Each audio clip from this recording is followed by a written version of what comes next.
कृतीची दिशा ठरवणार असल्याचं जाहीर केलं आहे। पंतप्रधान नरेंद्र मोदी यांनी स्वातंत्र्यदिनी जाहीर केलेल्या सप्तधारा या उपक्रमाचा एक भाग म्हणून केंद्रीय मंत्री शिवराज सिंह चौहान आज नवी दिल्लीत दोन्ही मंत्रालयातल्या अधिकाऱ्यांना प्रतिज्ञा देणार आहेत।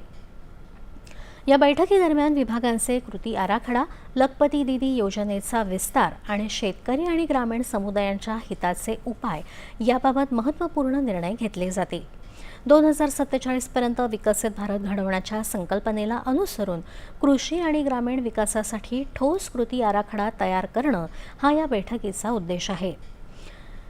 या कार्यक्रमात प्रगतिशील शेतकरी, लखपती दीदी, कृषी निर्यातदार आणि अन्न प्रक्रिया उद्योजकही सहभागी होणार आहेत। ग्रामीण विकास मंत्रालयाशी संबंधित असलेली लखपती दीदी योजना अत्यंत महत्त्वाची आहे। 3 कोटी ग्रामीण महिला आधीच लखपती दीदी बनल्या आहेत आणि ही संख्या 6 कोटींपर्यंत नेण्याचं उद्दिष्ट पंतप्रधानांनी निश्चित केलं आहे। केंद्रीय मंत्री शिवराज सिंह चौहान या उपक्रमाचा विस्तार करण्याच्या अंमलबजावणी आराखड्याबाबतही चर्चा करणार आहेत।